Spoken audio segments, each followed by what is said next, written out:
What is up, YouTube? This is Sunny from Team Learning and Growing, and I'm here with our very own Nate Chin, who got top 4 at most excellent regionals. Yo, what's up, guys? So we're gonna do a quick little deck profile.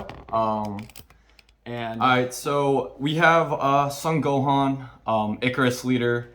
Basically, this is just a draw engine leader. Everyone's saying how this leader is so good right now. I think this leader is just good because it draws a lot of cards. Literally, the entirety of the deck, the entirety of the leader is literally just these 4 cards, and then everything else is just a good yellow card or blue. So for those of you that don't know what the leader does, on its unawakened side, when I swing, I can draw and take up to 1 life. Taking that up to 1 life is really important in the aggro matchups where you want to stay at a high life as long as possible. The awaken is 4 or less, you just draw 2 cards.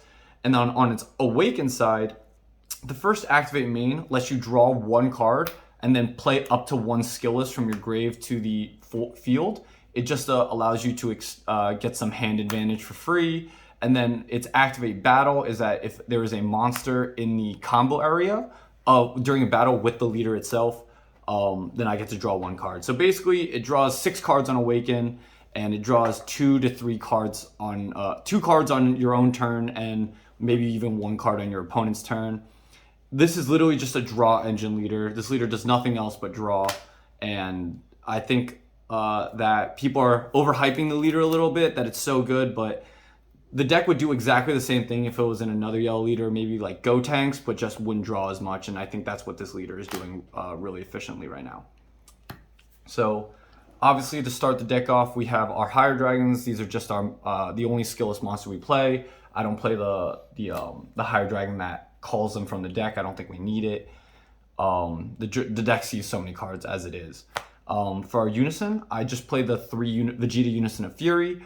I gotta say, this is my favorite Unison to play right now. I know a lot of people are looking at the Trunks Unison, even the Android 18 for the Dragon Fist package, but I just think the -3, the -3 on this Unison is just so strong for finishing games. Tapping down that 1 energy really can cripple a lot of like defensive strategies, as well as the 20k dual attack double strike is pretty huge. The -1, the Floodgate, I had never used over the course of the tournament. Like, I just never needed to. Back when Dark Broly was a big thing, I think it was much more important. But nowadays, I just think that it's really just a finisher for the deck. Obviously, we're playing the bottom deck and draw super combos. I was originally, when the deck first was built, I was originally playing the Zamasus, but then I thought the deck draws so many cards, why don't I just draw more cards?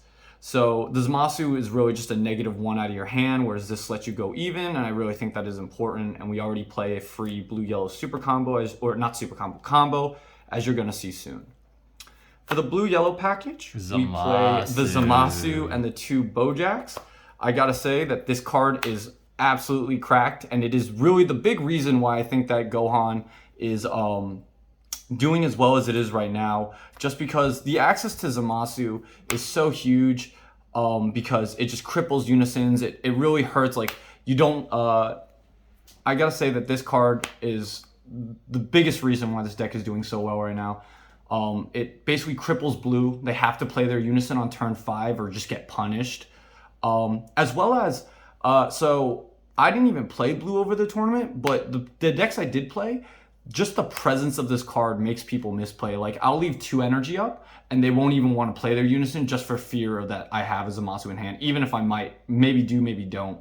So I think it allows people to misplay or play badly around the deck. True. For the Bojacks, we're playing this is basically like the hit rapid movement. It's just your free blue-yellow combo, and allows you to get your arrival piece out for cheaper, which is obviously your Aegis Bojack.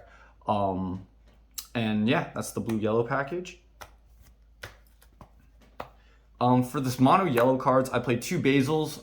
The dual attack is pretty big. It just lets you get some Unison clearage, as well as like a nice little mini game ender. You're not usually going to try to end the game with Basil, but it is a nice little pressure piece.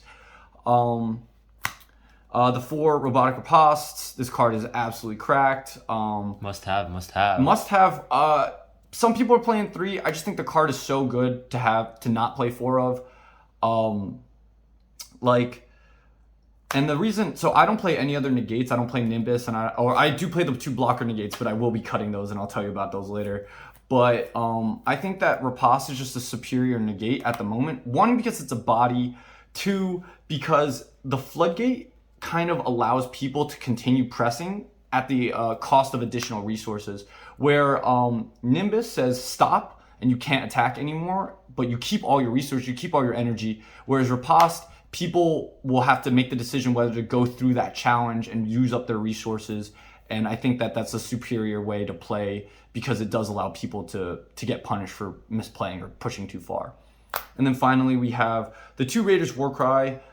These are absolutely so for those of you that don't know, they recently got a buff. They can now rest dual attackers or multi-attackers because of the way the rulebook was worded originally and the way it was changed to. When these will now come on board after dual attackers restand.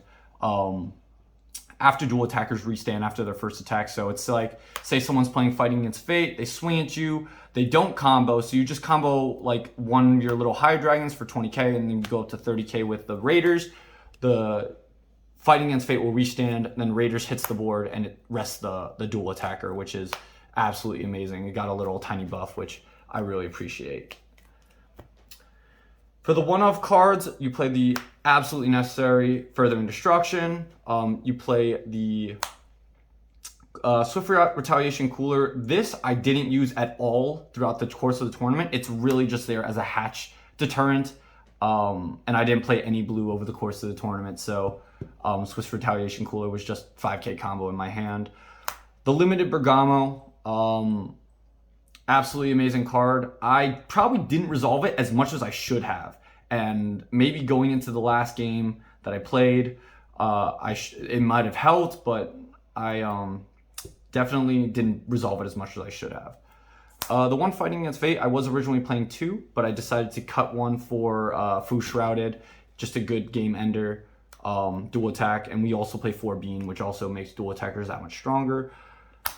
So in the current build of the deck, I do have the Sin Shenron, but when I went to Most Excellent, I borrowed my friend Sunny, who is behind the camera. I borrowed his Kai. You should absolutely be playing Kai in the deck over Sin Shenron. I don't own one, but I do think that there are times when Sin Shenron has its uses, and I think it's still a really good card, and I think it's a good substitute for not having Kai, but obviously I took Kai to the event, and I think it is the better SCR. And finally, your second SCR, Fu Shrouded, the absolute GOAT game ender. The 2 things that can stop this card are God Sealing and Frost Deadly Poison, and if they're not playing that and you drop this on board, they basically cannot respond for a turn. If they even survive the turn, their skills are still turned off for their turn, but usually if you drop this card and they have no response, like, the game's just over. Moving on to the extra cards, I play 3 Final Flashes. I would bump this up to 4. I think this card is too good not to play 4 of, as well as the next card, which is Power of Super Saiyan. You're basically playing a 46 card deck. It's an Upstart Goblin, as well as letting you rest a card, which is honestly a bonus. Like, the fact that it's Upstart Goblin is actually more of the selling point of this card, as well as you can also use it as a negate because apparently it needed that to be a better card. Yeah, the card is cracked. Finally, I played, or not finally, but I played 2 blocker negates, which I will end up being cutting. One of them is going to be a Final Flash, and the other one is going to be the second Fighting Against Fate, so I can put that one back in. This really was there because I fear the Gogeta Xeno matchup, and I think that this card, really its only use as a negate is to stop yourself going from 5 to 3, which is what they'll usually try to do with thwarting. It just allows you to stop yourself at 4 so that you're not just dropped down to 3 from 5. And finally, we have Sensu Bean, the ultimate play extender. We have 2, the Fighting Against Fate and the Basil, and the Vegeta Unison, which we can use to bean them. They're dual attackers, and it just adds so much more pressure, as well as extending our plays. Awesome. Let's see the side deck. All right, so for the side, it's pretty rough and incomplete. I didn't have a lot of the cards I wanted to play. I am playing the 2 Trunks Unisons. These are just good for removal, which Yellow sorely lacks. It also is a good 20k dual attacker. whereas like Vegeta Unison is kind of a 4-mana dual attack double striker. This is just a 3-mana dual attacker. And it did come in handy. It actually did help me win my round 3. I'll go over my matchups after we're done with the side deck. The anti-Turning the Tide, didn't play a single blue deck, didn't side it in at all. The anti-Cell Surge, I played 2 Cell Surges, round 1 and 2. I sided both of them in both games. They really only mattered a little bit because they both my opponents sided in Black Mass Saiyan. And so it kind of makes this card go negative, really. But at the same time, I ended up just hard dropping it for 3 just to keep my hand size up against that Cell Surge. 2 Lord Slugs, I didn't side them in because they're really there for blue. I didn't play any blue. Absolute Annihilation, same thing, anti-blue, didn't play any. The card I am thinking about switching out is going to be the Frieza Divine Transformation. It was really there for the longer, grindier matchups. But at the end of the day, I'm going to swap it out for the Android 17 and 18 Bringers of the Apocalypse. Scott Dashie dropped that on me in our final round, and it absolutely kicked my ass. So I'm definitely cutting this card for that one. I think it's just a far superior card. We have the Extra Fighting Against Fate. 2 Secret Identities. This is for the True Fighting Spirit weenies, because the Goku and Vegeta for that Gogeta Xeno play really do hurt the deck. Ripping 2 or 3 cards out of your hand, and then you lose by 5k. It does hurt a lot. So this just helps clear the True Fighting weenies. And finally, my deck instant loses to Fu Shrouded. So Frost Deadly Poison is my the only answer, right? Is the answer to Fu Shrouded. Very nice. You want to quickly talk about your matchups? So, round 1 and 2, I played Cell Surge. I was 4th place. I went 4-1, only losing to Dashie in the finals. Unfortunately, that didn't get me second, but it is what it is. Rounds 1 and 2, I played Cell Surge, and I think Cell Surge is actually an extremely powerful deck. I do think that this deck does kind of hard counter it just because we draw more cards than they can rip. But I do think that other decks in the meta are definitely going to struggle in Cell Surge. Round 3, I played the starter deck Vegeta, the new one, the Spirit Boost one. He kind of just played Weenie Rush on me, and it was definitely a very stressful game. It went to game 3, and it was very, back and forth. It does put a lot of pressure on me, and even though this deck is supposed to really thrive against halting pressure, he did play Crown of Retribution, which helped him rip my Rapace out of my hand, which is really my big answer to Relentless Aggression. Round 4, I played my boy Jose. He was playing Gogeta Xeno, and it also was a really back and forth match.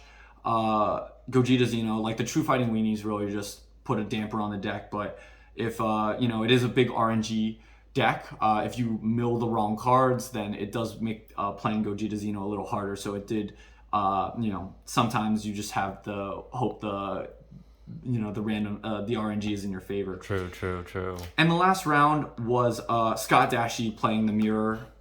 He absolutely kicked my ass. I came into this tournament super unprepared to play the Icarus Mirror. I really prepared for every other deck that wasn't Icarus. And so going into nationals and going into the next couple tournaments, I'm definitely going to have to practice the Mirror. Absolutely. I do just want to give quick shout outs. Shout out to my boys at Team Lag, Team Learning and Growing. Thank you. I wouldn't be the player I am without them. They all help me test. We all deck build together, as well as, the subsidiary that is Team Doing Your Best. Always learning and growing. Shout out to GU, Best Locals. Catch us at Nationals. And, Flushing Queens, baby. And once again, shout out to all you guys. Thank you so much. All the tournament, all the TOs, all the guys that are watching this video now. Thank you guys all so much. Please like and subscribe, and we'll catch you all next time. Peace.